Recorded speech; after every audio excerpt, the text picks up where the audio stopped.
What's up, fight fans? Greetings from the Wrestleverse. It's your host, Billy here. And this is T-John. And it's time to take it to the ring.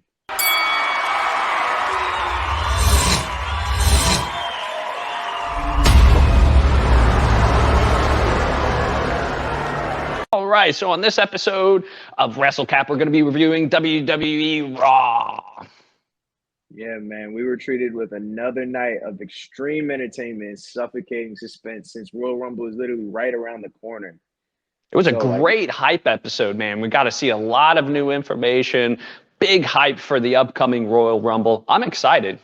Very, man. Last night in Tulsa, Oklahoma, we saw several matches that, like, you can only describe it as wild. Like, if you missed it, like, I'm sorry, because you got to go back and watch that.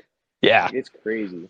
Every single event, though, of last night, that just were like building blocks to what we can expect for the Royal Rumble event. And I think that's a great kind of synopsis of this episode. You know, it really is. It was just leading up to what's going to be a fantastic Royal Rumble. I'm pumped. Yeah, definitely.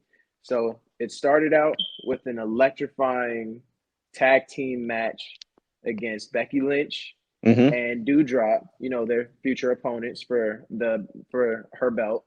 And they were against Bianca Belair and Liv Morgan. Yeah, this was a really good match, too. Now, unfortunately, I noticed, like, Doudrop and Becky Lynch, they really didn't have kind of a good chemistry. You know, so much strife from in the past, and it finally kind of came to the hold, even though they were partners. Oh, yeah, man. Their lack of chemistry was apparent in this match. But, you know, that's because of how, you know, Becky Lynch has been going on and on basically about how she's created Doudrop's like spotlight. Like she thinks that she's the reason why, you know, Doudrop is in the position that she's in to even face her. You know, and there is some validity to that. But, you know, at the same time, Doudrop's earned it. You know, she's come up. She's a competitor. She's strong. Definitely has earned it. It's impossible to say that she hasn't. You've seen her every time she stepped in that ring since her triple threat match. And like there's been no comparison. She's proven herself time and time again. But there's clearly a lot of bad blood between her and Lynch. Like she just pulls Becky Lynch off of the pin. Yeah, what was hilarious is like she wasn't even tagged in. She pulled her over to the ropes, stepped outside of the ropes, tagged herself in, and then came by and stole I guess it was a stolen, but she took the win and just pulled Lynch off. No, it was she like definitely splashed her. It was definitely still a steal. I would still classify it as a steal because I'm sure Becky Lynch was not happy, but she couldn't even process what happened because right after they got the win, Becky Lynch goes into the corner and elevator bomb drops her entire body onto the chest of Becky Lynch. Like Jesus Christ. Out, man. It was bad. That's thing lady coming down hard.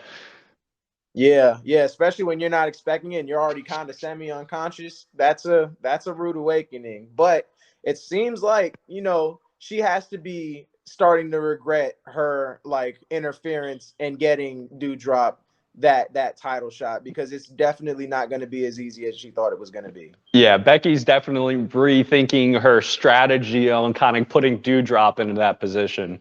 Yeah, so Kevin Owens, man, he did a great job announcing Seth Rollins. So it was amazing. And I heard, "Burn it down," which always gets me pumped up. I love his entrance. And KO did a great job bringing him out, man. And they kind of banter back and forth, too. I think after Kevin Owens calls it quits, he's going to be an announcer. He definitely has like a path there, man, because he had everybody hyped for that. I could definitely see him not only being a good personality, but he has a good voice, too. And then what about Seth Rollins? He comes out in that zebra suit, man. He's got some of the strangest style out there, but he pulls it off, man. Definitely the strangest, but, I mean, that's his personality. Every time he steps out, he wants to make a statement, man. So it's really not that big of a surprise, but I don't know. That one was a reach, man. He should stop.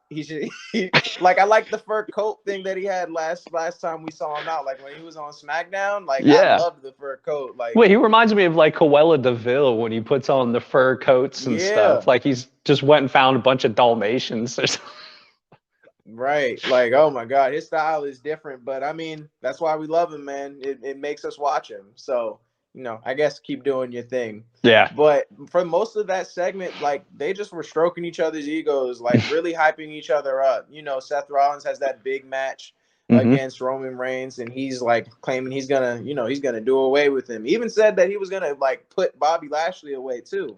Oh, there was a lot of smack talk in that ring, and I love that Damian Priest came out, and he's just like, "You guys are delusional," and he called him out, and rightfully so. Yeah. Somebody had to, man, because they needed a bit of a reality check if they think it's gonna be that easy, like as easy as they said it was gonna be. So I'm glad that somebody came out, and it happened to be Damian Priest, and their match, immediately took off. Him and Kevin Owens got to work. Like right after they go into it, and what I thought was great was KO was able to kind of keep Priest calm. At one point, he was just like, "Whoa, whoa, whoa, whoa, calm down, big fella," Yeah, like I don't even know how he was able to like really show or like get Damian Priest to like agree to keep it clean, and the fact that he was able to like rein him in, because when he slapped he hit him with that hard Irish whip that one time, you could like see him like coming out, and somehow he was like, like it's clean. He reined it in. Still props to Kevin Owens. He put out a show, like several high-flying moments, man. Yeah, man, he got a great, like, flying out of the ring with a splash. And then he came from the top post, coming down with another big, like, talk about that senton bomb, man. Imagine seeing somebody that size do that. Yeah, he's what, every bit of 220, 230? Got to be more, but that's impressive, man. But to see a guy that size move around as quickly as he does is really impressive. Yeah. And to be as good as he is, too. Definitely. But I wish that he kept it clean like he said, though, man, because that would have made it a way better match. But after he faked that injury and, like, he did that sneak stunner on Damian Priest to win it, man, like, that was, it's his character, It like, is. That's old school KO. Yeah. Definitely. That was one hell of a stunner, though, man. That put Priest out. He was cold. There was nothing that he could do. He was going, but like he better not expect any mercy from Priest next time. Like I'm surprised that they didn't run into each other after the match, because I know he's fuming after that. But expect them to really run into each other. Oh, they're both in Royal Rumble, so yeah, I think he's got a target on his back, man. That was probably not a good move, being sneaky like that on KO's part. He's probably gonna want to jump out of the ring before Priest gets to him at this point, because that's gonna be a big match. Yeah, I hope Priest just unleashes, man. I want to see that. I want to see him just go absolutely nuts in that ring. Definitely, me too, man. But next we have the friends turned rivals, man. Like, what a storyline between Nikki ASH and Rhea Ripley, right? Yeah. Man. It's really kind of sad to see such a good tag team kind of get broken up.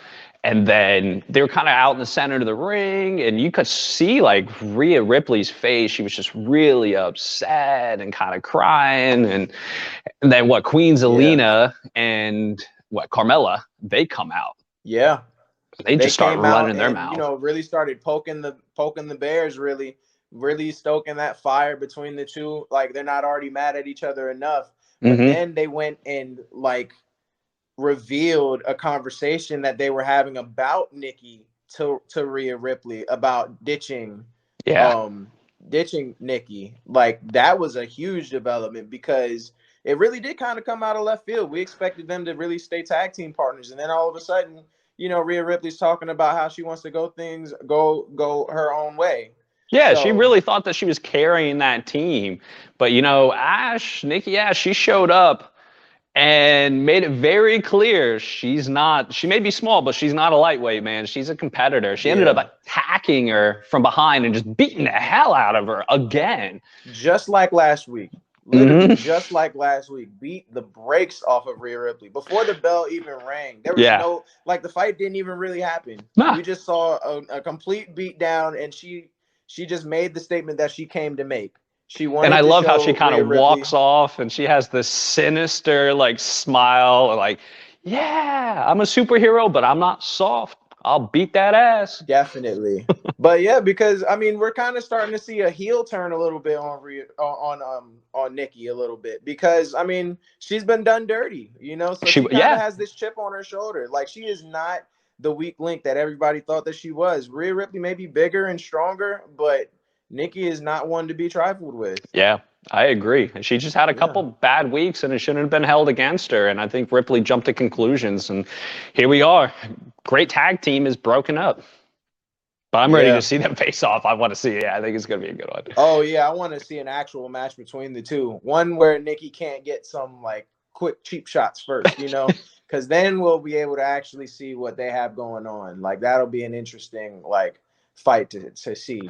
I agree, Next we have Alpha Academy celebrating their fresh off their win as tag team champions, beating RK Bro. Man, what a accomplishment, right? It really is. And a lot of the crowd was kind of booing when they won, but I'm excited for them. They're really good wrestlers, they're great competitors, and they earned that match. They deserve those belts. They beat RK Bro twice. And then they were able to kind of keep Randy Orton out, which gave them the win. So it really was just as much brains as it was brawn. Man, I 100% agree with you, because, I mean, at the end of the day, you can say what you want, but they won that match clean. There was no dirty tricks. There were no, like controversial tactics being used. Like, they earned their wins repeatedly against RK Bro. And, of course, RK Bro is way more exciting. Like, calling a spade a spade. Well, of course, we love Randy Orton, and Riddle is really showing up as like a new superstar for the promotion. But I mean, wrestlers wrestle, and these two have it. These two have what it takes to be champion. 100% and agree, man. It was great seeing him. So Chad was he was giving Otis like an award, like congratulations. He's like, oh hey, here you go, man. But it ends up getting interrupted by Riddle. He comes out. He's got this gown, man. Crashing the celebration in typical Riddle fashion. It came off kind of like, like he was like happy for them, but ended up really wanting that rematch. But who wouldn't? Of course he wants that title back. Oh, yeah. So, dude, and that gown he had too cracked me up. It was like 3 different colors. It was so Riddle, man. It's like, I don't know if he made it himself or where you could even buy something like that, but it was kind of funny. I mean, I think he made a comment too, because he was like, you don't know what I had to do to get this suit here. So, I mean, like, that's typical Riddle right there. But, Gable, like, low-key accepted on their rematch on the condition that it was like with an academic challenge. He challenged him, which was great, because Riddle came back. He's like, what, like Billy Madison, man?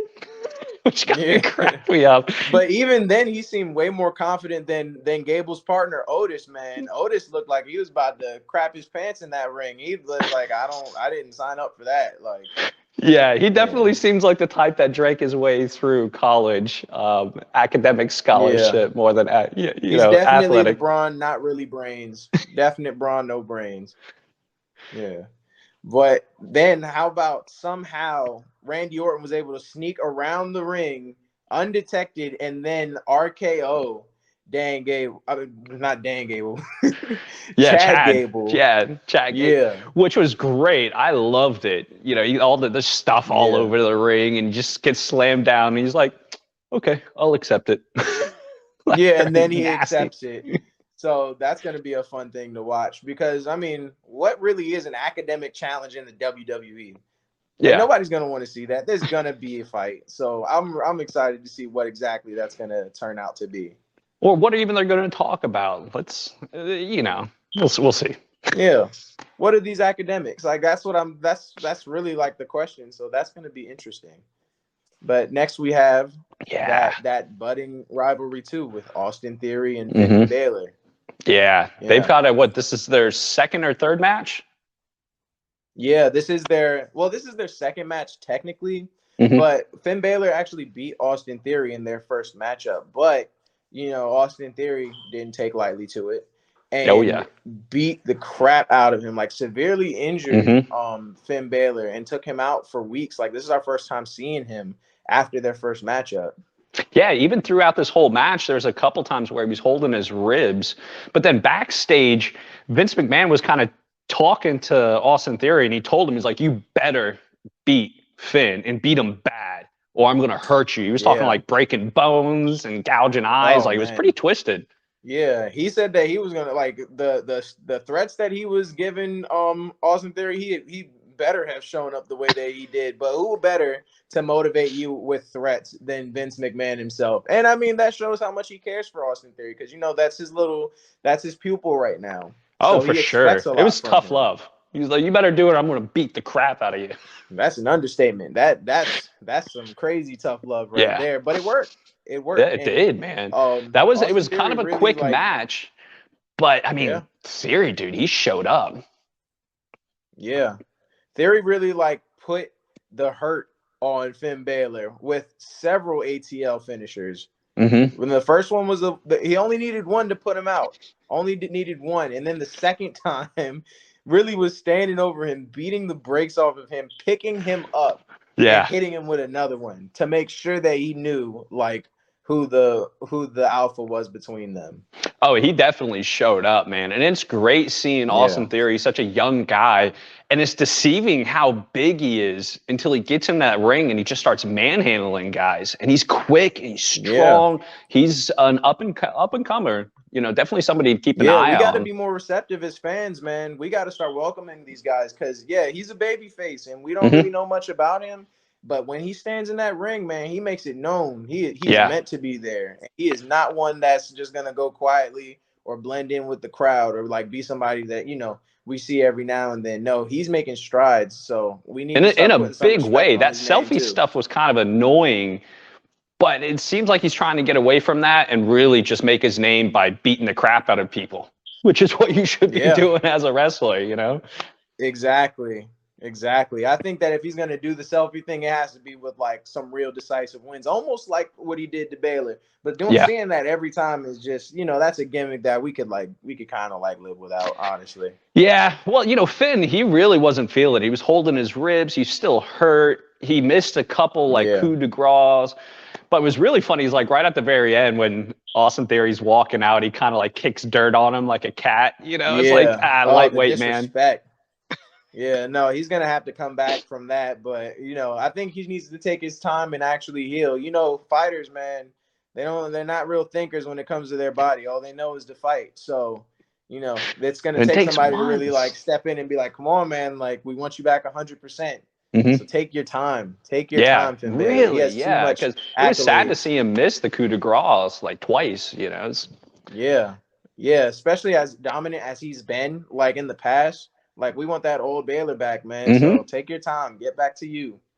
And then, I agree. Man, how about that really terrible, sad match between Reggie and Omos, bro? That was crazy. I feel so bad for the guy. So this match was really just on accident. Like, Reggie was running backstage with Dana Brooke and just happened to run into Omos. And that just pissed off Omos. That's the last guy you want to run into. So, like, before the match, like, go ahead. No, I was saying, like, it's completely unfortunate that happened to him. But let me know, like, luckily he had Dana Brooke on his side to kind of like try to boost his confidence. She gave him a game plan, you know, kind of chop the legs, stay away from his reach, and then she, like, recruited, like, Kazawa and a bunch of other people to kind of distract Omos before the bell rang to, like, give him a chance to get to the top rope. Yeah, with no prevail. It did not matter, unfortunately. Like, as we saw, man, Omos just straight up caught him in the air and was, like, at his throat. Like, oh my God, look at that picture, man. That's his rough. face. That's like God in Reggie. Yeah, at this moment, Reggie knew he messed up. Like, yeah, definitely. Like, oh my God. Then he just, like, hits him with, like, this devastating slam, puts him out, easy win, lightweight. Easy 3-count pin. Yeah, just kind of, like, steps on him for a cover. Yeah, learned a valuable life lesson, man. If you see Omos coming, and that's to anybody watching, man, walk away. If you see Omos coming, man, it doesn't matter what's over there. Just leave it and just hope that he doesn't notice you, because he is a man he's dangerous, man. Dude, he's here to just beat ass. He doesn't care about respect or anything. I think he's just there to try to beat up people. I agree 100%, man. You don't want to mess with somebody like that, and stay away, stay far away. But what about Maryse, man? Really trying to like back out of their fight that's coming up soon, man. Dude, talk about backstepping, man. By definition. Backpedaling. Yeah. So she has her match with Edge and Beth Phoenix coming up, and she was really trying to come woman to woman to Beth Phoenix, appeal to that feminine side, talking about how they're best friends, like they could be best friends. They came up in the same era, yada, yada, yada. Whatever. Yeah. Beth Phoenix was not hearing any of that. She's a badass. After all the interferences that that Maryse has done with Edge and the Miz's continuous like battles, like she's always in between, always in the mix, really like creating that handicap in favor of her husband, Oh yeah. So she's a cheater. Beth Phoenix was not hearing nothing that she had to say, and she was ready to even put down a little show. Preview of what she had in store for her. But Edge has this look on his face like he's just loving it, man. He's just like, I love watching my wife beat ass. Man, what? Yeah, it's awesome seeing them two together. I can't wait to see them actually step in the ring together. That's gonna be cool. Yeah, but then Miz, like, he showed up out of nowhere, attacked Edge, really didn't do much. Edge just whooped up on him outside of the ring, Yeah, Edge really handled him, but that was just enough of a distraction, unfortunately, that Beth was completely turned around and then got smacked in the back of the head by Maryse and on her purse. And man, what was in her purse, bro? A brick. A brick. There was a brick in her purse. Dude, so savage. Ridiculous. And they don't show any remorse off of that. Like they were backstage, flaunting, talking about how she only needed one hit to put her down. Like it wasn't a brick, a real brick that right to the back of her head. Yeah. It's like that was all planned. Like they have a history of doing sneaky stuff like that. Miz wasn't even supposed to be in town, so they lied about that. Yeah. There's no way that Maryse came in with good intentions. I fully think that they were planning on jumping them from the start. Luckily, Edge was at least there, to prevent some other stuff from happening. Hopefully, Beth doesn't have a concussion. Edge to do something else, man. Edge is all about retaliation. Oh yeah. So Maryse's birthday bash is coming up, and it'll be on display next week. So watch out, because Edge is coming. Edge is gonna ruin that for sure. Yeah. Yeah, we were kind of talking earlier. It's like, what do you think he'll do? Would it be Black Sludge last time? Will it be something else? And you're saying, nah, I think he's going to spear her. Yeah, I'm expecting a spear. I mean, look, you hit my wife with a brick. I feel like you can get hit. I feel like that rule is now kind of void. That's, that's my opinion. Yeah. But we'll see what happens, man, because, he's been extra chivalrous, but if he was back to like his old rated R superstar, man, she would have been gone. She would have been hit with that moment. 100%. But let's talk about the best match of the night. The very best match of the night was that 8-man tag team match with the Mysterios teaming up with the Street Profits, facing against the Dirty Dogs, Commander Aziz, and Apollo Crews. And this was a stacked match, man. There was just so much going on through the entire match. I wish it would have lasted longer, to be honest, because there were so many great names and great wrestlers and great moves. It was a lot of fun to watch. I'd like to say, man, it was hysteria incarnate, man. It was so much going on at all points. Like, it seemed like they didn't even really care who was tagged in. It was so difficult to keep up with who was the legal man. Like, everybody's just out the ring at one point. Everybody was in the ring at one point, just like completely bashing each other. And it was like really quick, but it didn't seem that quick at the time because there was so much happening in your face the whole match. Well, and I love seeing Ray kind of really coming into his own, or Dominic really kind of taking on Ray's style, but coming into his own. And he nails some great Hurricane Ranas and stuff, which isn't easy for a guy that's as lanky as he is to be able to throw big guys around.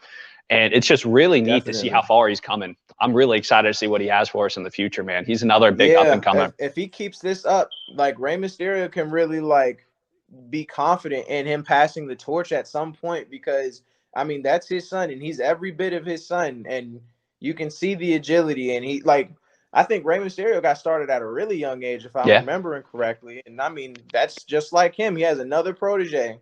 So we can see a maybe them pass the masks off at one point, and he can just that'd be a really that cool ceremony. I'd love to see that. Really dope. Yeah. Dude, what at one point, like Apollo Crews, he was just doing this huge lateral press, man. It was a pretty cool match, man, for sure. And at the very end, what the Mysterios, they toss out the Street Profits out of the ring, and they kind of look back like, oh, yeah, they gotta respect it. Like, if anything, this was a preview of what we can expect for Royal Rumble. Yeah, because everybody in that ring has declared to be competing in the Royal Rumble match. It really was kind of a tease. Yeah, they gave them, a little taste of what's to come. And then how about Rey Mysterio betraying his own son and throwing him out like that? I was like, wow. I started laughing. I was like, yeah, trade him right. Even in Royal Rumble, blood doesn't matter. Get out of here, boy. It doesn't. And Rey's won he's gonna before. have to learn that lesson, man. Like, at the end of the day, Royal Rumble is the most ruthless thing to be in, because it's no teams, no holds barred, every man for himself. So that's gonna be a lesson Dominic had to learn. I'm glad he learned it before, because that would have been crazy if he had to learn it right then and there. Oh, that would be a real betrayal. Yeah, right there in the moment. It was kind of his face was great too. He had the same kind of like, like, okay, all right. Yeah. So we'll see though, because they're gonna basically arrive in the match at the same time. So I feel like what they're gonna do is, kind of team up for a little bit, and we'll see who betrays who, because that's definitely gonna be what happens. It's gonna be a lot of fun. I'm really excited. For sure. Next up, man, that main event: Seth Rollins versus Bobby Lashley. I was pumped for this match, man. Yeah. So Lashley, is obviously the stronger man. And he almost even like put Rollins in that hurt lock early. Yeah, he was able to slip out and kind of get away. Seth Rollins, he's not as big, but he's still a good wrestler. He uses his brain just as much of his body, and he's quick. He really knows how to get in there and get that job done. Yeah, you have to give Seth Rollins the credit where credit is due, man. He may not be the biggest at all in the division that he's in, but his awareness and his smarts in that ring, man, like, he's earned every win that he's ever gotten. And that's why he's such a competitor and such a contender in that division. I mean, look at what he did to Lashley's legs. Yeah. Dude, he was just working in that whole match. He set in like the one-legged Boston Crab. Absolutely. It was insane, man, because, I mean, it left Lashley limping.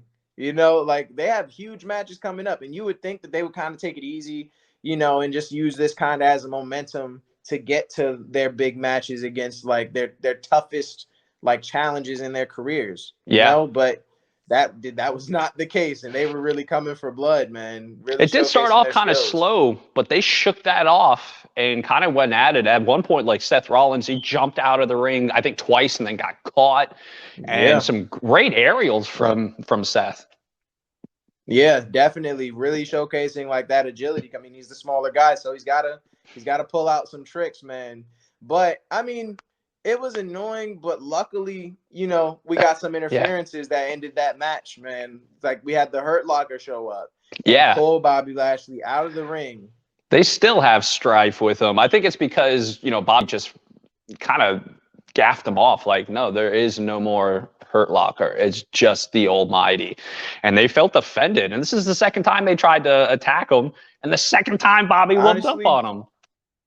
Yeah, honestly, I think they're just going to have to take that L, man, because Bobby Lashley is clearly the better man between the two of them. Both times they've come at him to like do some damage. And then, mind you, they really did do a lot more damage this time than they did last time.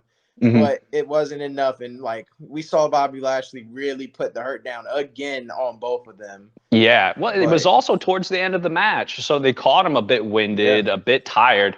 But then he got that second win and cleaned him up. And then what? Like the Usos, they came out. Yeah, out of nowhere, you know, they come by and throw down a beating to Seth too. You know, just kind of, I think, working them before that match coming up in Royal Rumble, trying to put an extra hurting on them. Yeah, well, you know, they're putting out a statement too. If you mess with the bloodline, you mess with the whole bloodline. Yeah, you know. So like we can expect, like I feel like there's gonna be some interferences in that Roman Reigns Seth Rollins fight, but that only proves Seth Rollins' point. Because, you know, he said earlier, like, you can't beat me by yourself. You've never beaten anybody by yourself, really. So, I mean, hopefully we see an actual one-on-one, because that would give Seth Rollins what he wants and honestly what the fans want, because now he has something to prove. I agree 100%, man. I'd love to see just a straight-on one-on-one match, no tomfoolery, just go out there and beat the hell out of each other.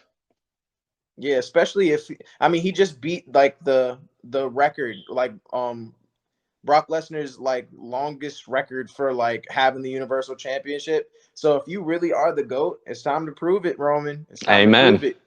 Amen. Yeah. All right, so here at Take It to the Ring, we like to give each fight card a fight card rating. So we have 5 for Fight Forever. Then you got 4, This Is Awesome. And then 3, You Still Got It. Then you got the 2 is What?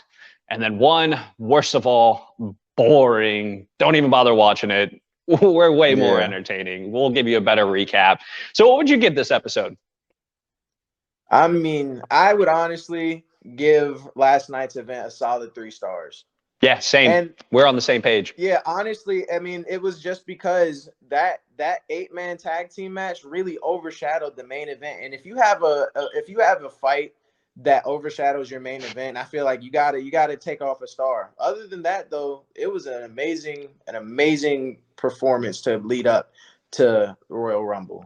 Yeah, I agree, man. You said it in the beginning, this really was just a setup to Royal Rumble, but even then, this episode had some great matches, and it really was kind of like enlightening and letting us know what's going on and setting a lot of stuff up. So I agree, man. It was a great episode. And it's funny you say that the tag team match was better than the main event. You know, that's a very good point. Yeah, like, I mean, I would like, because, you know, it takes a lot to hit that 5 stars. And if that main event, like, honestly, if you switched the main event and made that 8-man tag team one the main event, the main part to watch, then it would have been a 4 stars to me. But you can't be overshadowed. That's a good argument. You know? Yeah. But I mean, given everything that's going on, like the Royal Rumble is so stacked and the momentum is so huge that this is about to be an instant classic, man. I can't wait to see it. It's gonna be awesome. I'm super excited. I can't wait for it to get here. And hopefully we keep building up all this momentum. We still have SmackDown this week too, so we could have some more announcements. Yeah, it'll be interesting to see. You know, there's still some slots left to fill in the Royal Rumble. So it'll be nice to see who else is gonna show up and declare for the Royal Rumble match. Yeah. All right. Well, that's it for this episode of WrestleCap. Thank you guys so much for watching. You're amazing. If you like what you see here, just click that link right there below. Until next time, Billy here. And this is Tijon, man. Thank you. Yeah. Thank you guys for watching. Don't stop believing.